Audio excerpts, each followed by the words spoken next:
तो hello guys, once again welcome to my YouTube channel CQ Science Zone. तो सबसे पहले मैं बात करूं तो आपके जो सेशन चल रहा था आपका बीएससी बीएड या बीएससी केमिस्ट्री का फर्स्ट ईयर का जो क्लासेस चल रही थी, उसका जो हमारा यूनिट नंबर सेकंड चल रही थी फिजिकल केमिस्ट्री की। तो उसके अंदर मैंने जो यूनिट नंबर सेकंड थी उसके अंदर मैंने आपका जो टोटल क्लासेस 6 करवा चुका हूँ। और 6th क्लास के अंदर लास्ट क्लास के अंदर मैंने आपको बताया था जो गैसों का जो आणविक गतिक सिद्धांत क्या होता है उसके बारे में टोटल उसके पॉइंट बताए थे। उसका टोटल आपको मैंने कंटेंट दे दिया है और अच्छे से समझा भी दिया है।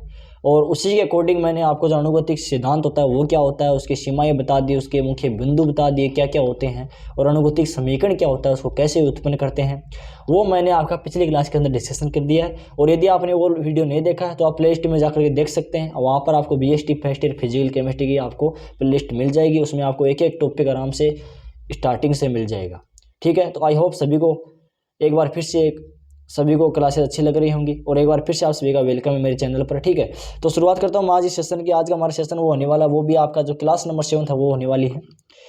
ये भी थोड़ा आज का जो टॉपिक है थोड़ा लीक से हट के लाया हूँ, क्योंकि थोड़ा टॉपिक जैसे हम बात करें हैवी बर्डन रखेगा, यानी कि मेंटली थोड़ा सा ये लॉन्ग टाइप का, दो लैंग्वेज बहुत ज़्यादा है इसके अंदर, लेकिन आराम से समझना, आराम से देखना है, क्योंकि जो विदाउट लैंग्वेज जो क्वेश्चन होते हैं वो थोड़े अच्छे समझ में आते हैं। इसमें जो लैंग्वेज होती है, एक तो आपके ऐसा लगेगा कि क्या है बहुत बड़ा वीडियो बना दिया, ऐसे लैंग्वेज बता रखे, तो आपको भी अच्छा नहीं लगेगा, आपको भी शॉर्ट टाइप में कुछ चाहिए। ठीक है, तो देखिए बीएससी में कुछ भी शॉर्टकट नहीं होता है। आराम से समझोगे, आराम से देखोगे, चीज़ के साथ जुड़े रहोगे, लिंक रहोगे तो अच्छा समझ में आ जाएगा, और नहीं रहोगे तो कुछ समझ में नहीं आएगा। हमें लिंक रहना है, वीडियो को स्किप बिल्कुल नहीं करना है, आराम से देखना है, एक एक चीज़ को समझाऊँगा। और ये ख्याल निकाल देना कि एग्ज़ाम में इसमें से कुछ नहीं आएगा। मैं गारंटी लेता हूँ, जो मैं एक क्वेश्चन करवा रहा हूँ, जो मैं क्वेश्चन सीरीज करवा रहा हूँ, जो भी मैं टॉपिक करवा रहा हूँ, आप उनको केवल पढ़ लीजिए। गारंटी है मेरी, आपके 70 अबव क्वेश्चन आपको यहाँ से मिल जाएंगे। 70% अबव क्वेश्चन आपको इसी टॉपिक, इसी कंटेंट में से आपको मिल जाएंगे। बस आपको ज़रूरत है किस चीज़ की बिलीव रखने की, विश्वास रखने की। तो शुरुआत करता हूँ आज इस सेशन की। आज का हमारा सेशन क्या होने वाला वो देखना। आज का हमारा सेशन रहने वाला है, वो रहने वाला वान डेर वाल गेज समीकरण के समतापी वक्र क्या होते हैं, उनके बारे में आज के क्लास के अंदर हम देखने वाले हैं।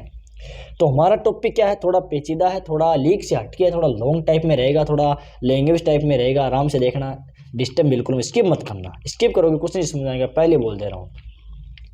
तो हमारा टॉपिक क्या है कि वान डेर वाल गेज समीकरण के समतापी वक्र क्या होते हैं, किस प्रकार से देखेंगे, किस प्रकार समतापी वक्र खींचे जाते हैं, किस प्रकार से इनका वर्णन किया जाता है, ये किस चीज़ को नोट करते हैं, किस चीज़ को दर्शाते हैं। ठीक है, तो क्या होते हैं समतापी, पहले इसके बात करते हैं डेफिनेशन की कि डेफिनेशन क्या होती है।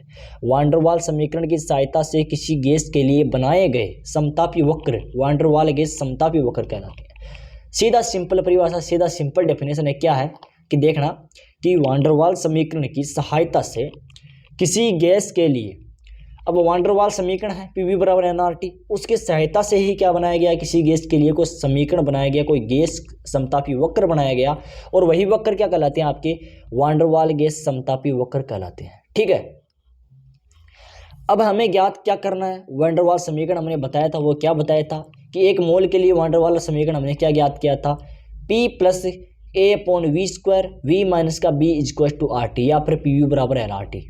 ठीक है, ये आपका वान डेर वाल इक्वेशन हो गया। अब इसको हम जैसे हल करते हैं तो आपका PV, इसको जो V है इसको मल्टीप्लाई कर दिया, तो PV माइनस का PB, पहले इस PP को इसके साथ में मल्टीप्लाई करेंगे, PV माइनस का PB प्लस का AV, V से V कैंसिल हो जाएगा, A/V माइनस का AB/V², माइनस का इधर लिया है तो RT इक्वल टू 0। सोल्व करने के बाद में यहाँ पर आपका V³ बाहर आ जाएगा, माइनस का B प्लस RT/P और V²। ठीक है, प्लस में Q/P और V माइनस का AB/P बराबर 0। ये आपका इसको सोल्व करने के बाद में आ गया। कुछ भी इसमें अलग नहीं है, इसको ही सोल्व करना है। इसको सोल्व करोगे, आपको कॉमन लेकर के, अलग लेकर के, बाहर लेकर के, अंदर इसको सोल्व करोगे तो आपको समझ में आ जाएगा किस प्रकार से मैंने ये किया है। ठीक है, अब जो ये समीकरण आपका प्राप्त हुआ है, जो समीकरण V की 3 घात समीकरण है, तो ये क्या है, V की 3 घात समीकरण है। ठीक है, तो क्या है, v के 3 मान संभव होंगे। यदि समीकरण के 3 घात है तो मान भी कितने होंगे, जितनी घातें होंगी उतने ही मान संभव होंगे। तो 3 घात समीकरण तो कितने मान संभव होंगे, इसके 3 मान इसके संभव होंगे। वो मान क्या क्या रहेंगे उसको ग्राफ के अंदर हम डिनोट करेंगे। तो ये मान या तो वास्तविक होंगे या फिर 2 मान काल्पनिक हो सकते हैं। अब जो तीनों मान होते हैं या तो रियल होंगे या तो फिर क्या होंगे, या तो ये वास्तविक होंगे। जो ये मान है या तो क्या रहेंगे, वास्तविक रहेंगे, या फिर इनमें से जो 2 है वो काल्पनिक हो सकते हैं लेकिन 2 रियल नहीं हो सकते। ठीक है, अब इसके आधार पर मैं कुछ वक्र खींचता हूँ। आपका एग्जाम्पल लेता हूँ मैं CO2 का। किसका, CO2 का। अब ग्राफ देखना, जो आगे जो उसकी थ्योरी लिखूंगा वो थोड़ी अलग लगेगी। इसमें जो टॉपिक कुछ धुंधले थे, इसके लिए मेरे को अच्छे से समझ में नहीं आया ये जो ये लिखा हुआ था। बाकी जो मैंने आई होप मैंने सही कुछ 90% ठीक लिखा है, देख के इसका कैलकुलेशन दूर कर दूंगा मैं भी, देखना। इस आधार पर हम CO2 के समतापी वक्र प्रदर्शित करते हैं। ये आपका CO2 का समतापी वक्र है, इसको ध्यान से देख लीजिए। एग्जाम में आपको बिल्कुल ऐसा ही बनाना है। इस इधर साइड में x अक्ष पर आपको लेना है आयतन और y अक्ष पर आपको लेना है प्रेशर, दाब। ठीक है, ये आपका CO2 गैस का द्रव समतापी वक्र है, वो ये है। ठीक है, अब आगे देखिए,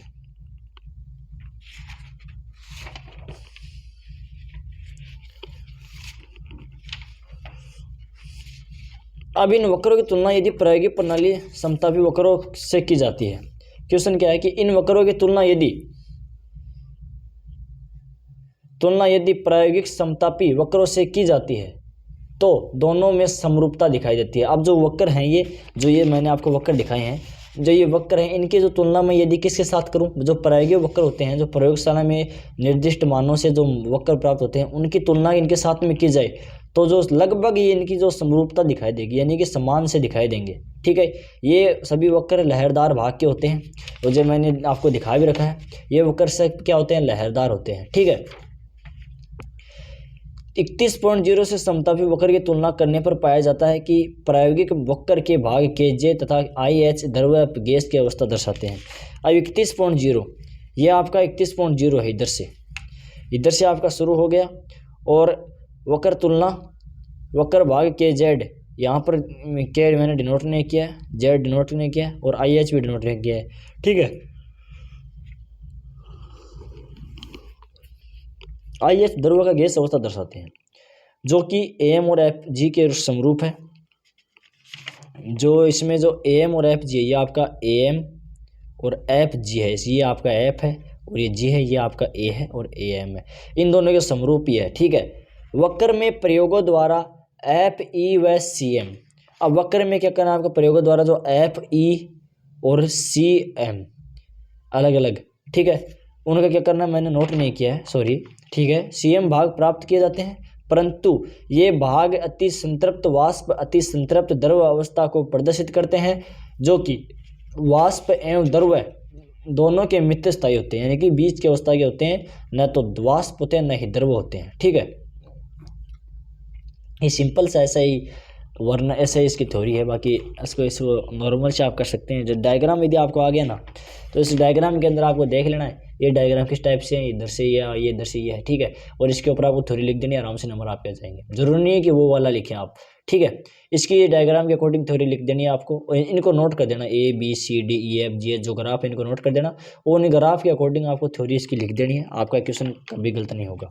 ठीक है, लास्ट हमारा पॉइंट बनने वाला वो क्या है कि क्रांतिक ताप के ऊपर दाब के प्रत्येक मान के लिए V का एक मान वास्तविक व 2 मान काल्पनिक होते हैं। अब बात करूं मैं, जो क्रांतिक ताप होता है,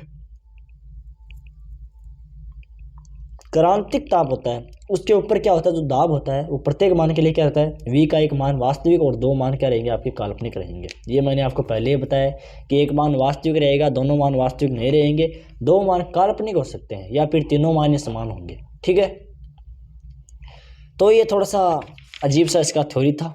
यदि आपको ये चीज़ें याद है, ये चीज़ें याद रहेंगी, या और ये जो ये मैंने ग्राफ बनाया है, यदि वो ग्राफ याद रहेगा आपका, तो आप इस ग्राफ को देख करके जितना आप वर्णन कर सकते हो, जितना आप थ्योरी लिख सकते हो लिख देना, बेटर है आपके लिए। ठीक है, तो आई होप सभी को अच्छा वीडियो लगा, वो कमेंट कर जो ना वीडियो कैसा लगे, चैनल से रहने का सब्सक्राइब कर लीजिए और बेल आइकन पर नोटिफिकेशन ऑन कर दिया ताकि आपको अगली क्लास का नोटिफिकेशन आपको पहले ही मिल जाए। अपने फ्रेंड सर्कल में शेयर किया करो, क्योंकि आप लोग शेयर करोगे तो मोटिवेट रहेंगे और आप लोगों के लिए क्लास कंटिन्यू रख पाएंगे। और सब्सक्राइब नहीं किया तो कर लीजिए। ठीक है, और वीडियो कैसा लगा कमेंट की जरूरत ना। Thanks for watching this video.